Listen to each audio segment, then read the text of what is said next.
Jenny, a huge welcome to Wealthy Wednesdays. I am so excited that you are here. I think I'm more excited than you that we are here. Everything's working and we're actually having this conversation. It's been a long time coming. Yes, we've been waiting for it for a while. Well, I'm really excited to have you here on the show, and I'm looking forward to learning from you. And I know that our audience is going to learn a lot from your wisdom too. So a huge welcome to you. What we are going to do is we are going to start with your story, because we want to understand who Jenny is, and then we will go into the topic that we have chosen for today, which is lifting the veil of illusion. So Jenny, let's start. And why don't you tell us a little bit about yourself? What's your story? Okay, so my story is I was born in Johannesburg, South Africa. I am the eldest of 4 siblings, and a very introspective child with a huge imagination, and extremely sensitive and highly intuitive even at that age. And I was born into a family. Remember, I'm a baby boomer, so born in 1949. I was born into a family where children were seen, not heard. And you were only invited to talk by invitation, even at the dinner table. So I developed for myself this world of my own, an imaginary world where I could escape to, if anything, in the family. And it was at that early age that I discovered this sort of a distant mother, passive father. And I used to escape into this world where I believed that I was a princess, or believe I lived in another kingdom, and I sort of built my own world around me. And sure, we ate well. My parents did the best, but somehow, and I'm not sure where it comes from, some people say it even comes from a past life or your DNA from generational ancestors, but a bit of a loner, and not a student at school. I wasn't interested. The only subjects I was interested in were history, geography, and English. I have a fascination with the English language, and although I don't write and speak the Queen's English, so to speak, I'm fascinated by it. So I left school at 15, and by 16 I was already working for what was then called Barclays Bank, and I was one of those girls who loved pretty shoes. So I needed a job, I needed a pair of shoes, and remember, in those days, especially in South Africa, it was a very conformed society. So you went to school, most women were not educated, men were more educated, and so you went into a relationship, and sometimes you even married the first person that came along. And so by 19 I was engaged, by 20 I was married, and by 26 I already had 3 children and was well entrenched into being a very happy mother, a wife, and somebody who played a huge part in the community that I was part of. And I think that's sort of the introduction to who Jenny is. But there are parts of Jenny that still escaped into the story world, the world where people told stories, and it was, you could dream and you could be creative.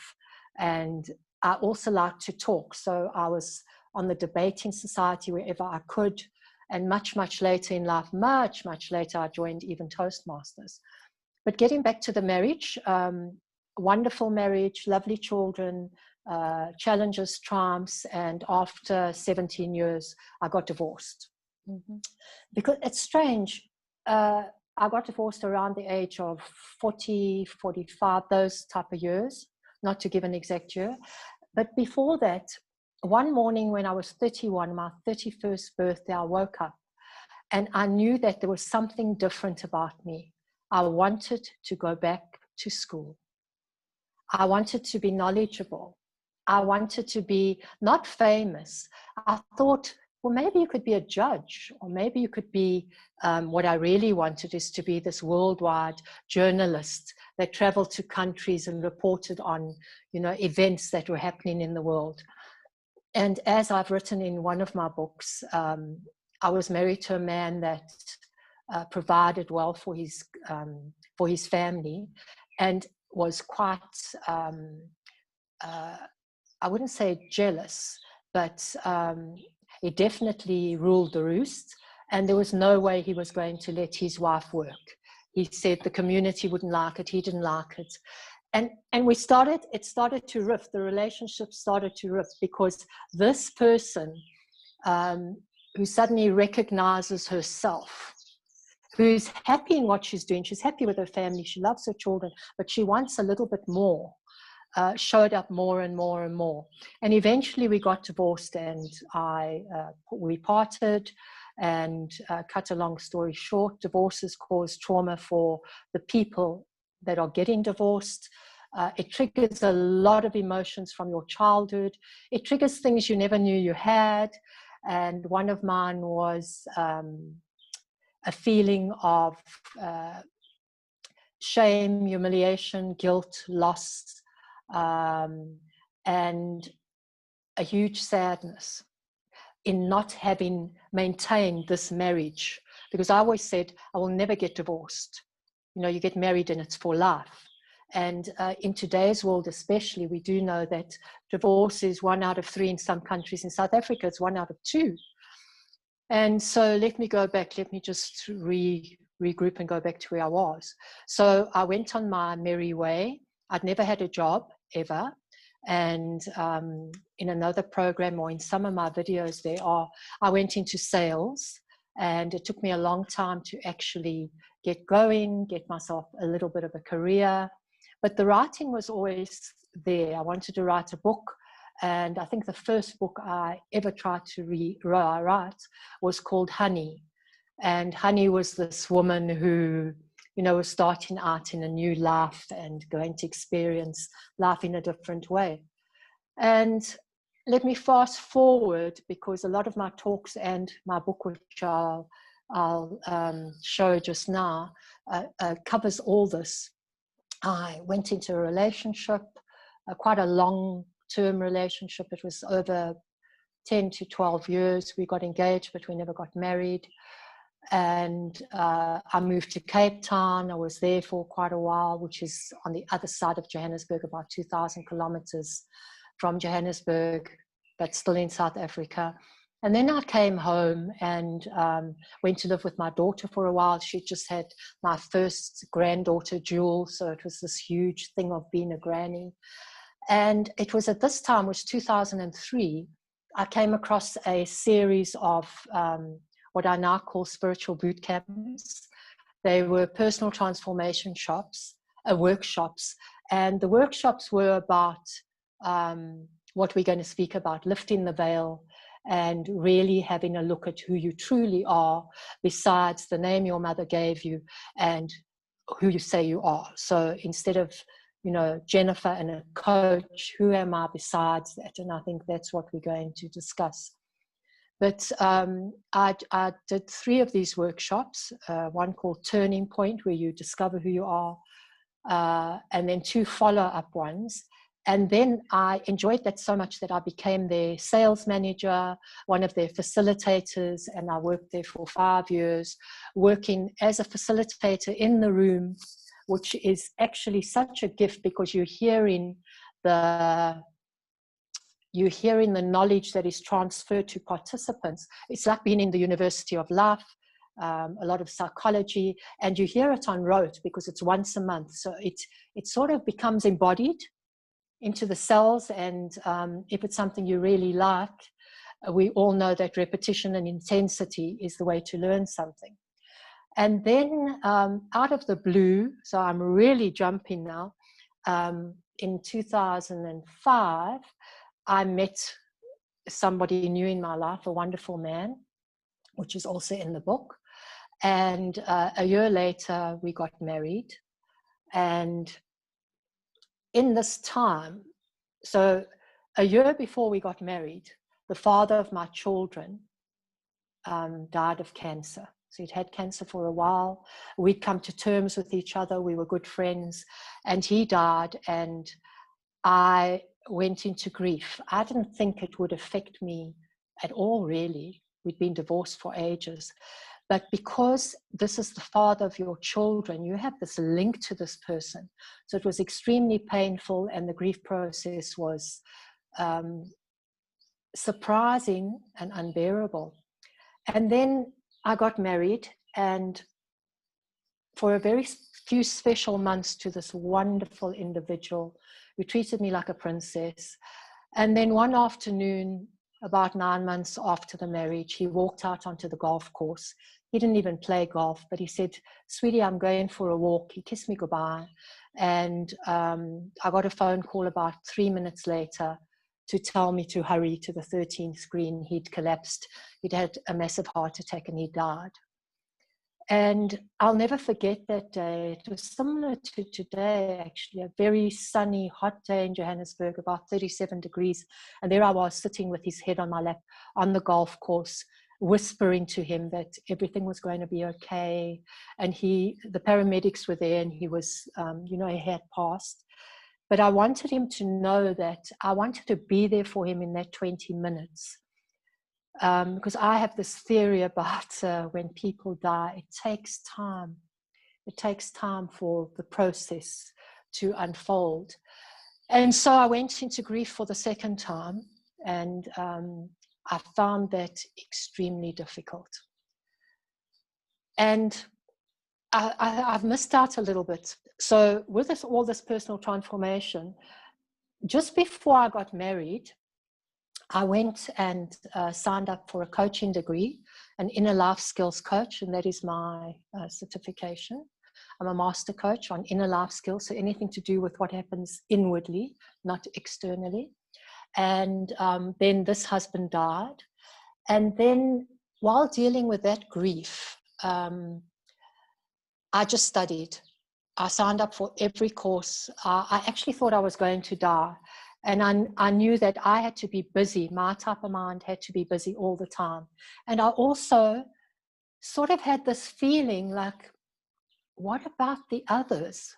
What about people that this happens to? How do they manage? And how could I assist? Unknowingly, that was where, my inner coach was going, or the highest version of me. And then, so that was in September 2009. Yes. And then, not even 2 years later, sitting in my bedroom, reading a book, also a beautiful sunny day, I got the phone call that my son Ryan, who was 39 at the time, had been murdered and shot. And that killed me. No parent should ever have to experience the loss of a child. Because yes, there's grief, but it rips you, it shreds you, it hits you with a baseball bat, and it takes a long time to recover. And so that is also in both of my books, in detail. And I want to share this just as a sharing, not as, don't feel sorry for me. It allowed me to write a book, because I went totally inward. I went back to that little girl that used to sit at the dinner table and just observe. And what I was doing was observing myself. And so I have a passion for these things. I think we call them stickies, these little notes, sticky notes. And so I would sit every day, and whatever came up for me, I would write on a sticky note. And I covered a shoebox in beautiful flowers, pictures of beautiful flowers, and I would put these sticky notes into the shoebox. And funny enough, I hid it under the bed. I don't know why, but I felt it was only mine and it was safe. And so that was 2011. And so saw a psychologist for a while. I don't take medication. I'm not very good on medication.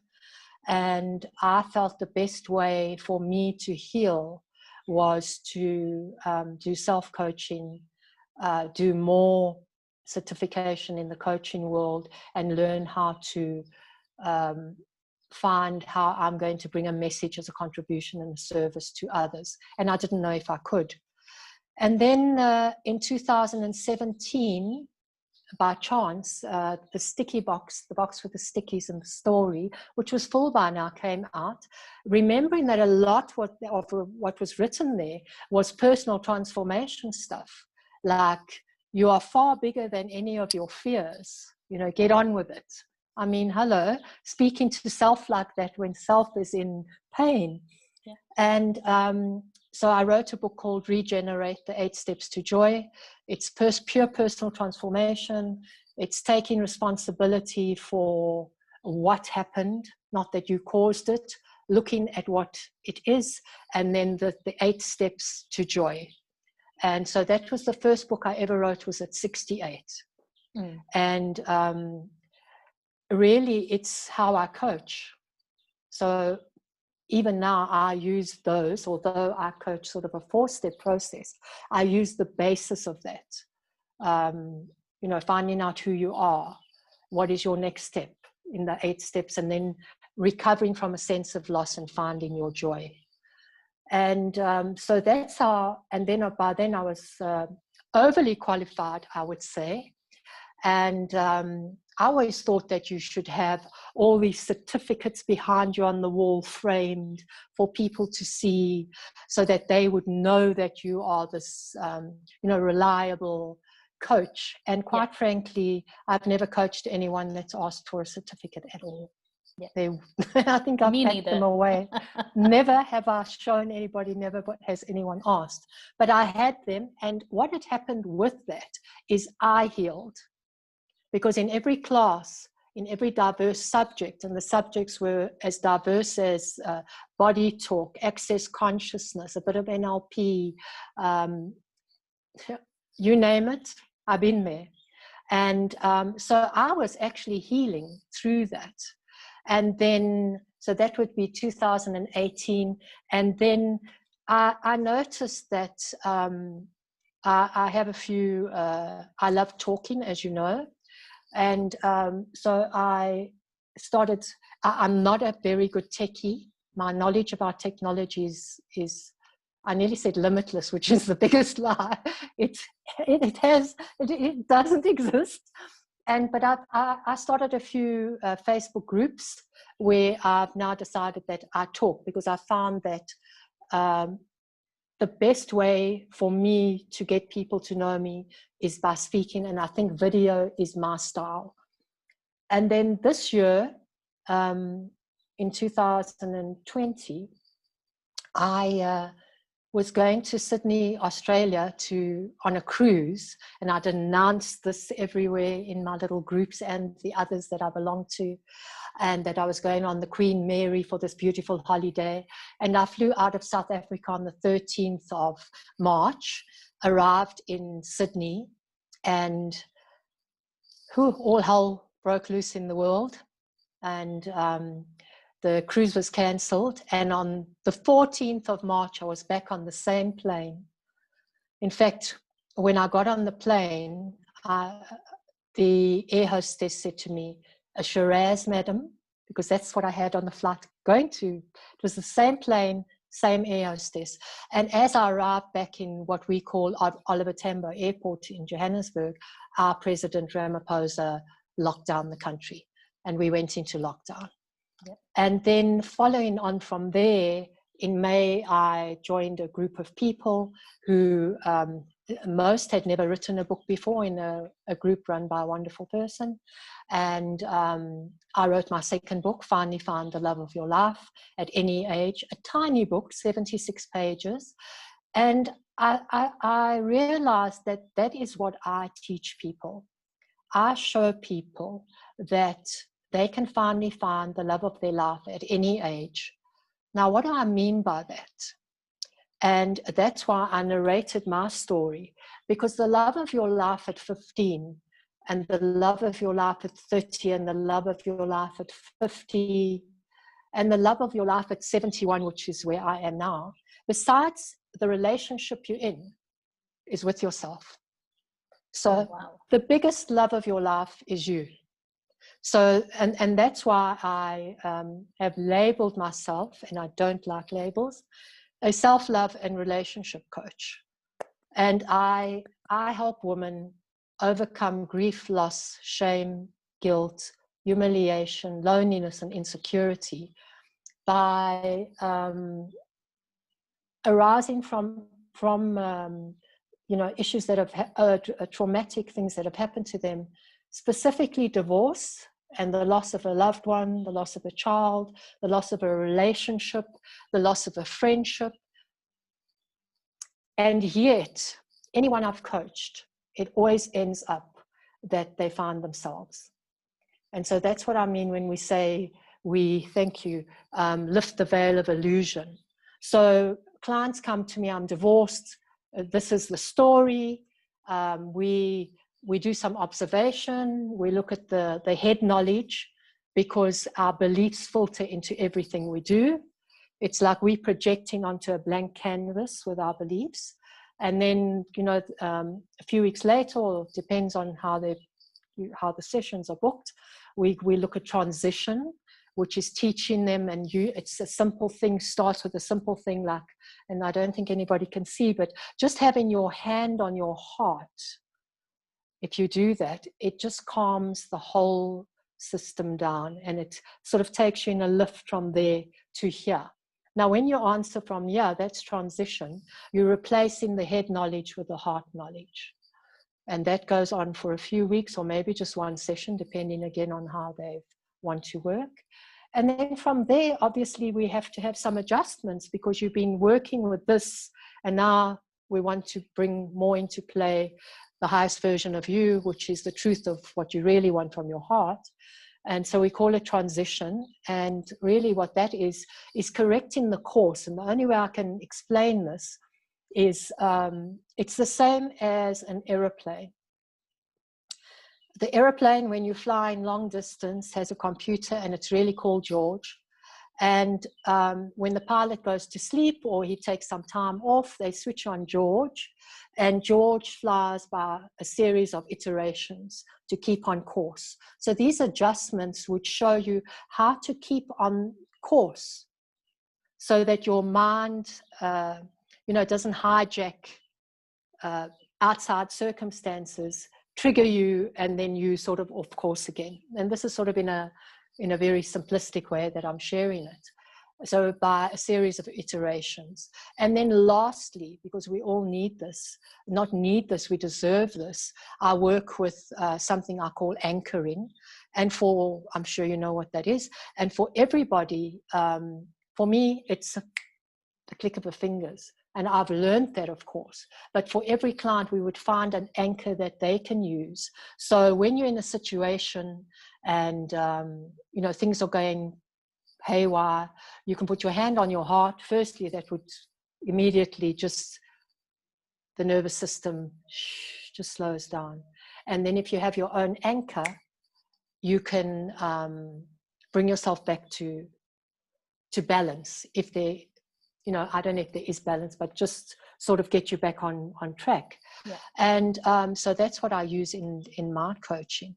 Now for myself, why I say this is I have a tendency, so this would be for me, sort of, if I'm very upset, or if I can't get something right, or I can't upload something on the internet and I promised it would be there, I go into humiliation, embarrassment, the whole thing, the core value system, they show up like my inner critic. And so I've learned to just click my fingers and take time out for myself. I'll switch off everything. And it could be from 2 hours, maximum 24 hours. I'll put on PJs, I'll watch movies, I'll have a conversation, I'll phone my sister, I'll have tea and cake, whatever it is that I want to do, I'll do. But after 24 hours, I'll click my finger And because I've been doing this for a while, I'm back. Oh, okay, here I am. And really, that's in a nutshell who Jenny is. So Jenny is a self-love relationship coach working specifically with women. I do work with men as well, by the way, but it's been more women. And I work with a lot of divorced people and a lot of people who have, as I said, gone through grief. And to add to that, for the last 4 years, I've been running a pro bono divorce support group in Johannesburg. So I'm not a qualified psychologist, but I run the group, and I wouldn't say it's strict, but it's done in a way that's safe, because safety and security is very important for people who are going through those kind of issues. And then I invite in psychologists, financial advisors, child psychologists, everybody who works in the modality that would assist these divorced people. And divorced people stay in that group. Somebody stayed for 4 years. We had to ask them to leave because they need to grow. And we don't want it to become a crutch, but it's a space they can come once a month. It's free, and they can tell their story, share where they are, give us an update, and I give feedback. And there's only one rule. Don't hog the time. Mm-hmm. Tell us where you are and where have you moved from last time. We know your initial story. For newbies, we allow them that evening to tell their story so that people don't get stuck, like on pause or playback or fast forward. And really, that's what I do. So here I am talking to you. That's fantastic. That's fantastic. Thank you. And what an inspiring story you have, Jenny. It's very unfortunate what happened to you, but how you have used those experiences, so much loss, so much grief, to become the person that you are and helping other people. That's so inspiring. And thank you so much for sharing that with us. No, it's a pleasure. I have the belief that time is an illusion, and I still have a lot of time on the planet, and I want to be useful in that time. And I also realize that I like to, as my vision, because we all have a definition of success, and that's something else. But I think I've explained that sort of in what I've shared with you. But my vision is to join hands, to join hands with those already in the realm of personal transformation in whatever form they offer. And that's why, if I can say, well, Peru's having something, join Peru, or so-and-so's there. I love that. It makes my heart sing to let other people shine as well. And I think it's one of my, not an attribute, it's just, if I wake up in the morning and I can assist somebody and bring them joy, I feel like I'm bringing myself joy. And so my vision is to, join hands with those already in some kind of modality that assists people, whether it's writing books, whether it's coaching, whether it's speaking, whether it's Reiki. It doesn't matter what it is. But for me, speaking and writing and telling stories is one of the greatest gifts anybody can have, because it's cathartic to share your story, and you share it differently every time. I've shared at Toastmasters, I've shared in books, and I can still share. And lately I have, I've got a little group called Journeys with Jenny, and I'm using only my experiential stories of myself that happened in my life, and adding to it a little coaching, not a sequence, but I hope it assists people. But I'm doing it so they can listen, but really I'm doing it for Jenny, because each time I speak, it's like, well, yes, you needed to hear that again, you needed to share that. And then another story arises, one that you've forgotten about. And I think that's the beauty of storytelling. And also, when I really started, I have a certain way of, I struggled at Toastmasters because I got thrown in at the deep end. So it was, I think it's your favorite game. It's an impromptu speech. I got up and spoke. Boom, there I was. They all clapped. And they said, you want to join? Sure. And then it went to speech 1, speech 2.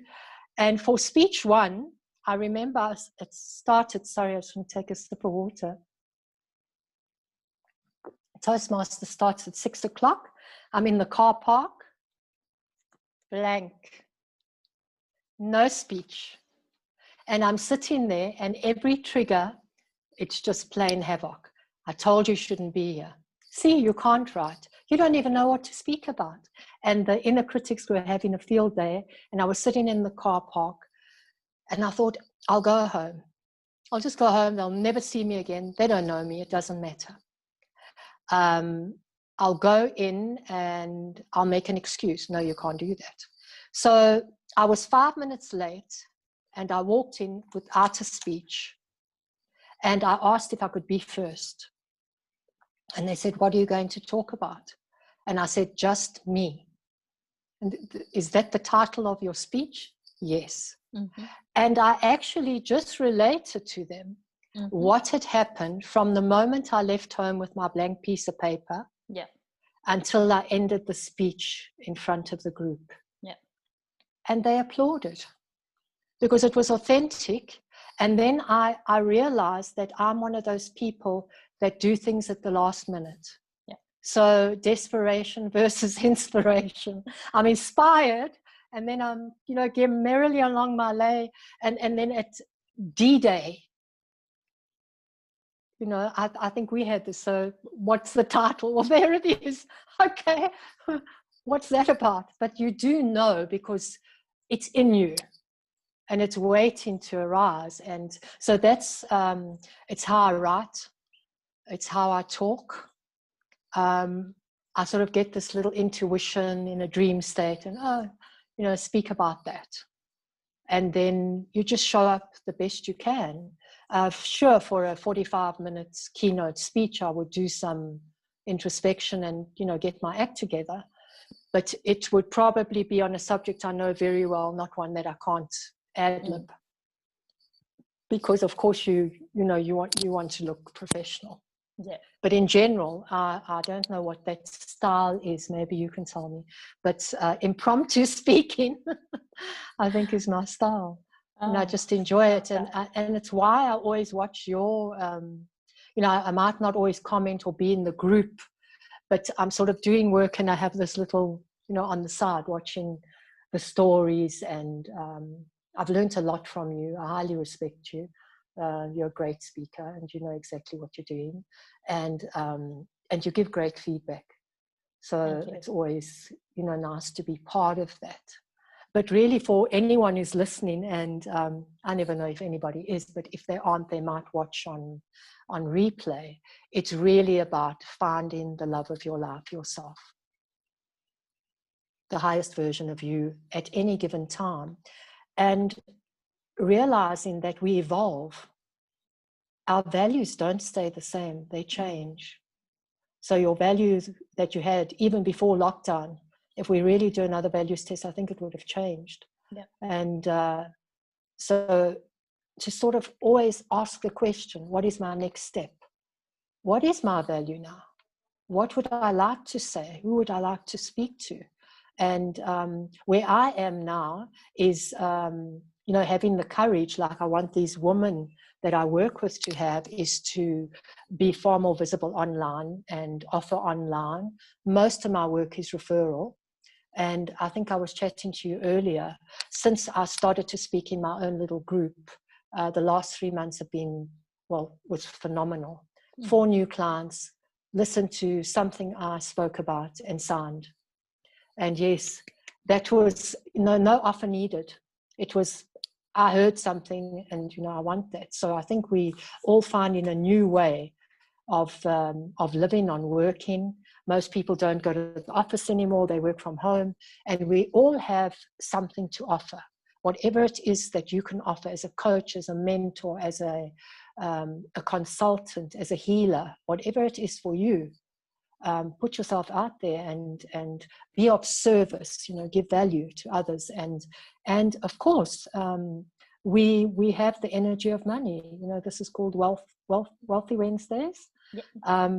You know, there's fair exchange. If you have something to offer it, and also offer yourself to others so that you have that fair exchange. And I think that's really, you know, a big part of my message. If you can help somebody, please do, by all means, and support people if they're having something. It may not be what you want to do.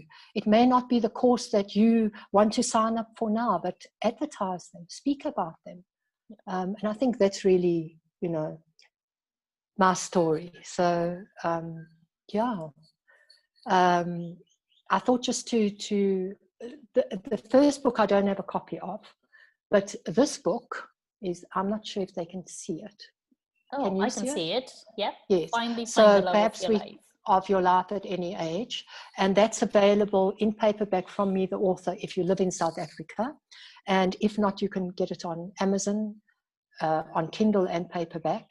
And it's just a story about a woman and her loves. And I spoke directly because I named them. And each one was a beautiful part of my life. And there weren't hundreds. You know, it was puppy love and then moving through, and some of the trials and tribulations, the challenges, and where I find myself now. So I don't know what else you would like to know. Tell us a little bit That's sort more. of Jenny, yeah, about. Tell us a little bit more about the illusion. The illusion. Okay. Yes. Okay. So lifting the veil of illusion. If I say, for instance, I am angry, just giving you something fundamentally that somebody would say. Who is the I? If we break up those words, because you know the mind wants English to explain, but if we put the I over here, this is the I, the awareness, the consciousness. It's who you are. Some people call it the higher self, the soul, the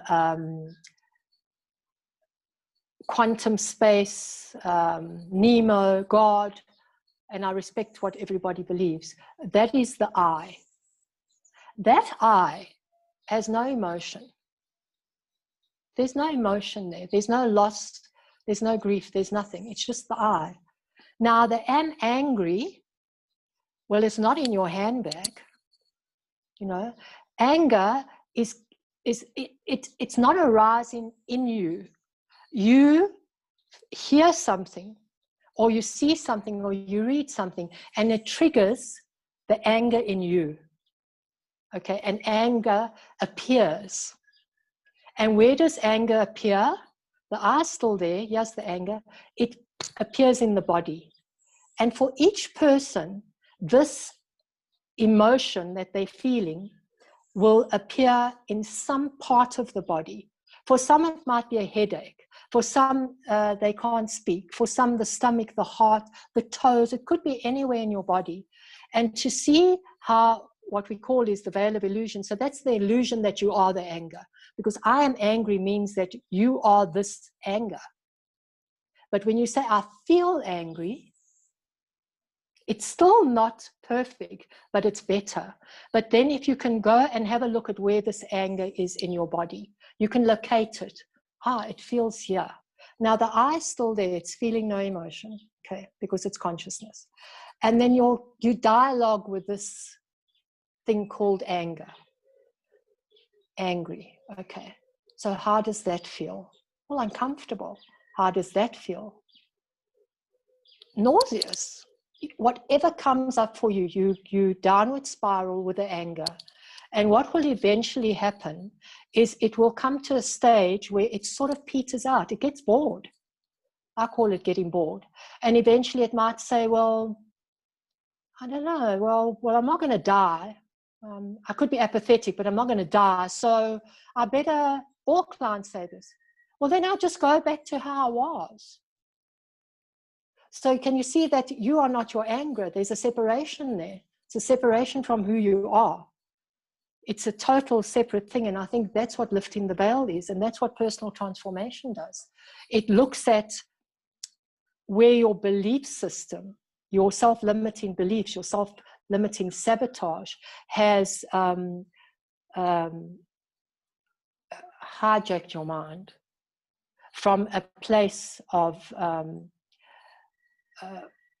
childhood where you might have heard something and you've now taken on the mantle of that, you know, I'm angry, I'm sad, I'm ugly, I'm useless. And it becomes your fundamental life operating principle. Everything that comes up for you, I'm angry, shows first. But so it's learning to separate that the I is not Jennifer even, it's not the coach and how she teaches. The I is the consciousness, and the other is separation. And I think that's when you showed that photo yesterday. I don't think anyone's seen it, but we did, where she was lifting the veil to see the truth. And that's the difference between head knowledge and heart knowledge. The head believes I'm angry.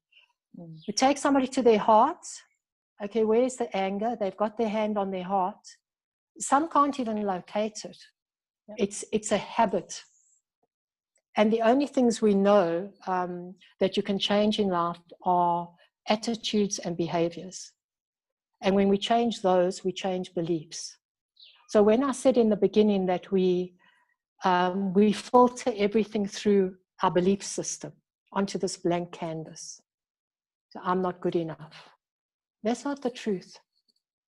And so working to lift that veil of illusion, so that you can see who you really are. Which is joy, which is love. You know, that's all there is. I think if we listen to John Lennon, love is all there is. So it's a journey back to self and lifting the veil of illusion on the way through a process. Because, you know, the mind loves us to talk. So if I had to tell my mind today, it's like going to war with the mind. Tomorrow, I'm going to change everything I believe. Doesn't, it laughs. It's exactly what just happened. It just laughed. It's like, really? So, and that's why there are processes, you know, from the mild to the most brutally honest ones to get us to see that that's not serving me. So if it doesn't serve you, if you are upset, it's about you. It's not about the other person. Yes, they have triggered you and they could have done something you really don't like, but you're not upset about them, you're upset about you. Something has upset you. And so that's another way to say, okay, what is the truth here? Let's lift the veil of illusion and show the truth. Does that explain it any better? It does. It does. It does, yes. It does. Yeah. So because it's looking at a way of life beyond thinking and feeling. It's going beyond what the norm is. It's saying, what else is happening here? You know, so I'm in grief. I feel alone. What else? What else? What else? And we'll keep unpacking. And eventually the mind empties, because that's where it comes from. And you either giggle, we say, I don't think we have to do this anymore. I get the picture. And that's really what I call lifting the veil. And it can be far more spiritual, far more powerful, depending on the person you're working with. And it's not something you just go and, you know, the client arrives and says, okay, today we're lifting the veil. You know, they're preparations. Or if they've done any work or they're a coach, it's so much easier. Yeah. Or, you know, I've heard your stories. I would call that lifting the veil. Lifting the veil on what happened. How did it affect you? And the more you, I think I've heard your story many times, and different aspects come in, because the veil, it's easier to lift when some of the pain, the trauma, you know, has, it never leaves the cells, by the way, it stays there forever, but it's not in the forefront. You know, it's not focused. We've changed perspective because we've changed our perceptions. So hearing the story again. And so even from today, when we are speaking like this, I know when I speak about this next time, it will be different. Yeah.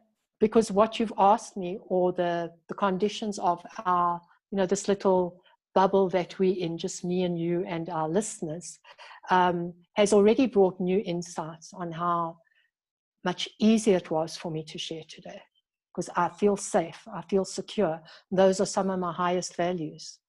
So I would never go on any show to speak to anybody where I didn't feel safe, because it's one of the things I've had to learn, So really, that's all it is. We're all capable of regaining self-esteem, regaining confidence, manifesting success, whatever it is, by moving from the mind to the heart. The mind's a torture chamber. It can really take you down into some uncomfortable places. And if we look at all the Disney movies, you just have to look at those and see it really does. It spirals. And we want to continually spiral up. And also, I've forgotten to say this word, and it's very important in the work that I do. So if we can reframe the situation and tell it in a different manner. So yes, my son died, and he was murdered, and he was shot, and it was traumatic, and it's the saddest, most painful thing I've ever experienced. And yet I learned to celebrate life again. And I reframe those things. And it's very difficult because, and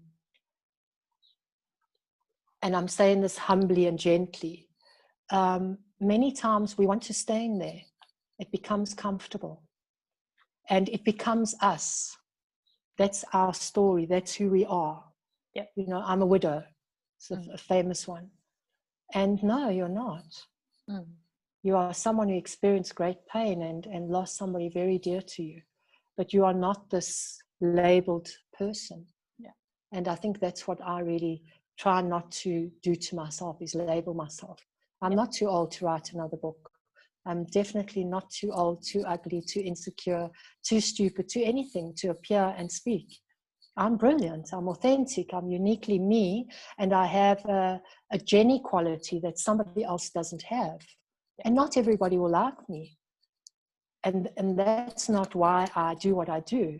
I do it so I will love me and acknowledge who I am through my speaking, my writing, and through working with others and meeting wonderful people like you.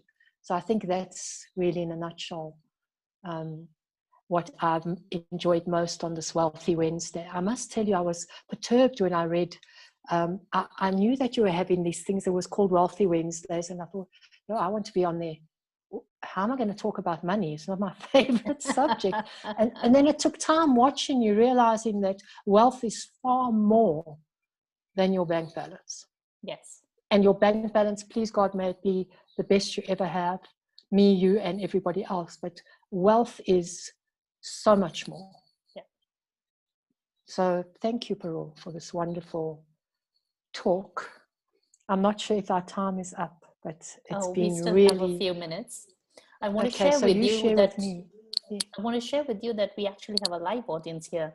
I think I'm Oh. getting the messages delayed, but we have Mhm. Irshad, who has joined us from Pakistan. We have Carolyn from Singapore, and we have Karen here. And now the Wow. messages are coming in, and I can see that whatever you have said is resonating with people. So, that is so beautiful. That is so wonderful. And that's just a blessing, isn't it? yeah. It's the blessing of joy to have people actually listening in from all over the world. And that's why this is so valuable, what you do and what you offer to people. So it's just fabulous. Thank you. Thank you so much. And I'd love to be on your show in 2021 as well. Of course, whatever you're of course. doing. Yeah, please. Thank you. And just blessings to all these people listening, and for them to know that they are, they are loved, they're appreciated, and that they matter. Yeah. Thank you, Parul. Thank you, Jenny. Are you working on anything exciting at the moment? I'm just handed in a chapter on a book. I'm not allowed, I don't know if I'm allowed to say what the book is called, but it's part of a series called Anxiety and Us. And this is another And Us, and it's a collaboration with 7 or 8 authors. And I've written a chapter called The Unseen Wound. Wow. And I handed it in yesterday. It was accepted. So I'm just so grateful. And yeah, that's what I've just worked on, and probably another book near the end of the year, no title yet, and an offer online soon. Yeah, but always available for one-on-one coaching. Yeah, thank you. That's brilliant. So 3 books down, the 4th one is coming up. The 4th one is coming up. Yes, that's amazing. And each one is definitely about finally finding the love of your life and allowing yourself to transform when you can, how you can, and stay in the moment and stay in the question, what is my next step? Okay. I think that's a very powerful question, Jenny. Especially when we get caught up in our own stories and our own trauma, just focusing on the next step is what keeps us moving ahead. And also, you know, what is my next step? It could you could hear a little voice say, "Go for a walk." Well, go, do it. Yeah. Or what is my next step? Sort of prepares the mind for the day that you wake up and say, "Guess what? We're writing a book." Yes. And the mind says, "No, I'm scared. I don't want to." So it's sort of it's one of the best questions, and the second best one. What is the truth here? So those 2 I work with. So whenever I have an issue with myself or others, and I'm human, and I go back and I look and I say, what is the truth here? And sometimes I come up with things and I think, why did you do that? That is ridiculous. Not about them. That was about you. But I do work with it. So I always ask, what is the truth here and what is my next step? So what is your next step? I'm waiting to support and share with anybody. As soon as you are ready, just let me know. Sure. I've always had your support, and I'm very, very grateful for that. I really appreciate that. Thank you, Jenny. It's a pleasure. And thank you so much for coming and talking to us today. Before we let you go, tell us how can people get in touch with you? I think the easiest way to find me is Jenny Schmal on Facebook. Or you can find me on www.rejener8.com. Okay. But I think on social media, LinkedIn, Jenny Schmal, JennySchmal. And I sure will get back to you if you do contact me. Yeah. And when we finish this conversation, Jenny, can you please drop all your links just under this video, please? Yes, I shall try and do that. Yeah. Drop your links and the links to your book so that we have everything in one. Oh, yes. So when the video, I get it. Yes, I can do that. Thank you so much, Paul. Okay, ciao for now. All right. Bye. Thank you so much. Thank you. Okay, thank you to everybody who has joined us live. Yes, thank you.